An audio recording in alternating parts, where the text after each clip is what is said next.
بسم الله الرحمن الرحیم. In the name of God, the compassionate, the merciful, Mr. President, Mr. Secretary General, Excellencies, distinguished delegates, ladies and gentlemen, it is a special privilege to address this historic gathering. The participation of many world leaders in this first ever meeting of the Assembly on Nuclear Disarmament is indeed a clear manifestation of the wide support for this important subject. On behalf of the non-aligned movement that initiated this meeting, I thank you all for your support. Mr. President, I am also very grateful to you for your efforts and those of your predecessor in organizing this meeting. I also thank you, Mr. Secretary General, for your remarks. Excellencies, ladies and gentlemen, a peaceful and secure world remains a shared ideal for us all. The horrors of Hiroshima and Nagasaki deepened our resolve to prevent the recurrence of such unspeakable death and destruction. To that end, the very first resolution of this Assembly rightfully called for ridding the world of nuclear weapons.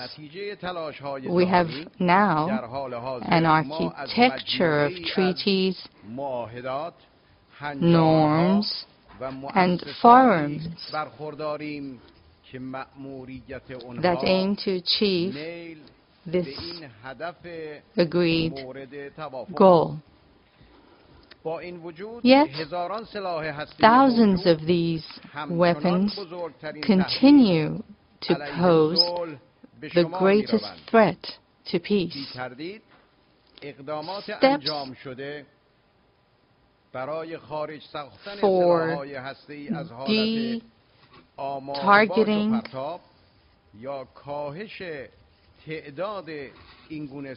de-alerting or reducing the number of nuclear weapons are not a substitute for their total elimination. Any use of nuclear weapons is a violation of the UN Charter and a crime against humanity. Doctrines justifying such use are unacceptable. Likewise, threatening non-nuclear weapon states with nuclear weapons should end.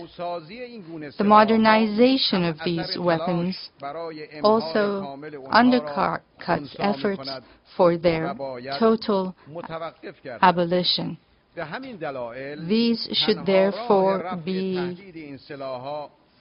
stopped. Excellencies, ladies and gentlemen, I wish to recognize the important contribution of some non-nuclear weapon states to nuclear disarmament by voluntarily renouncing or dismantling nuclear weapons.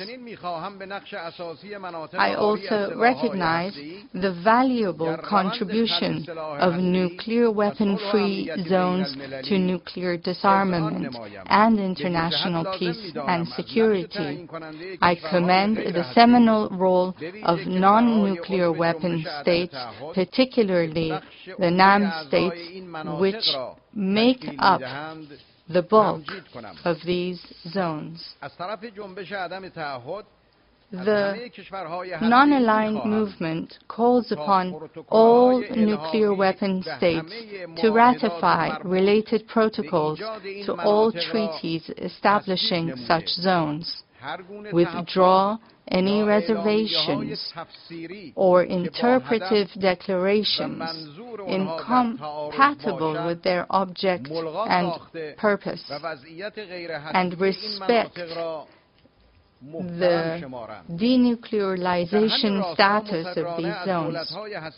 NAM urges the early signing and ratification by the nuclear weapon states of the protocol to the Treaty on Southeast Asia Nuclear Weapon-Free Zone and its related documents without reservations.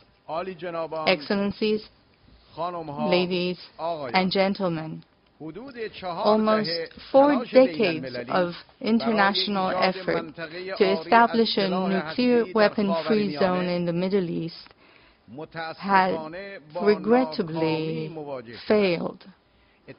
Urgent practical steps towards the establishment of such a zone are necessary. Israel, the only non-party to the Non-Proliferation Treaty in this region, should join thereto without any further delay. Accordingly, all nuclear activities in the region should be subject to the IAEA comprehensive safeguards. The international community has to redouble its efforts in support of the establishment of this zone. This would constitute a contribution to the objective of nuclear disarmament.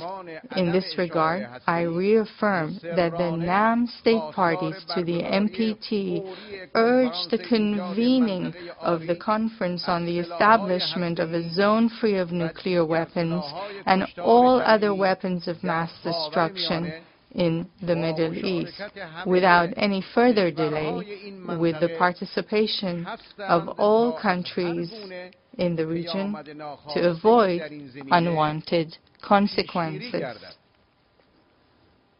Excellencies, ladies and gentlemen, the world has waited too long for nuclear disarmament.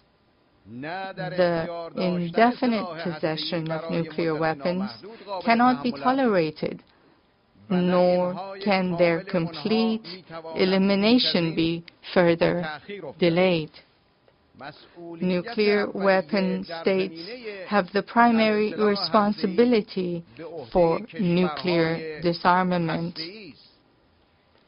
I strongly urge them to comply with this long overdue legal obligation.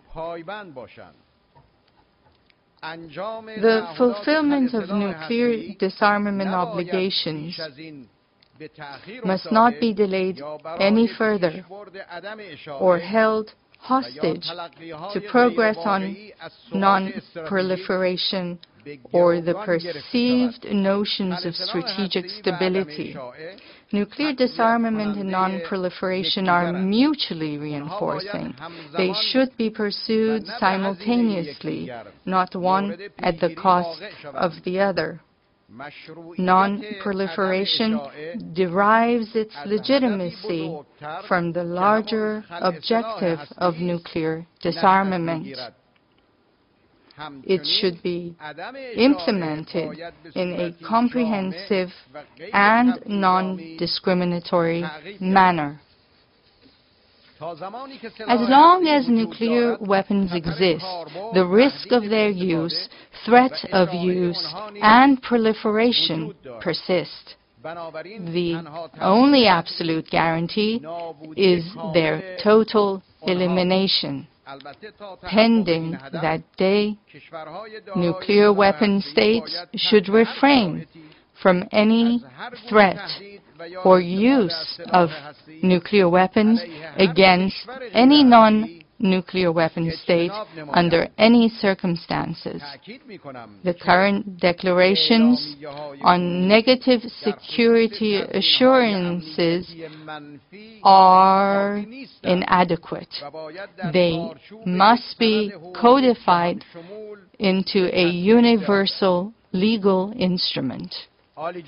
Excellencies, ladies and gentlemen, nuclear disarmament remains our highest priority. To take forward the nuclear disarmament agenda, the non-aligned movement proposes, therefore, the following roadmap. First, early commencement of negotiations in the Conference on Disarmament on a comprehensive convention on nuclear weapons for the prohibition of their possession, development, production, acquisition, testing, stockpiling, transfer, use, or threat of use, and for their destruction. Second, designation of 26 September every year as an international day to renew our resolve to completely eliminate nuclear weapons. We invite all governments and civil society, academia, and media to join hands in making this vision a reality. Third, convening a high-level international conference on nuclear disarmament in 5 years to review progress in this regard. The movement will present a resolution to this Assembly regarding this roadmap. I trust that it will enjoy your support. Excellencies, ladies and gentlemen, no nation should possess nuclear weapons. Since there are no right hands for these wrong weapons, as you, Mr. Secretary General, have rightly put it.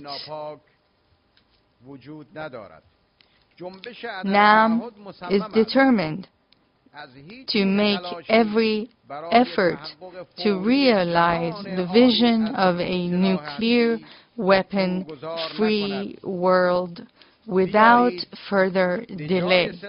Instead of nuclear weapons, let us invest in development and in eradicating poverty, ignorance, and diseases. Let us bestow upon future generations a nuclear weapon-free world. This is their right and our responsibility. Let us prove that we are the United Nations, nations united for peace. I thank you, Mr. President.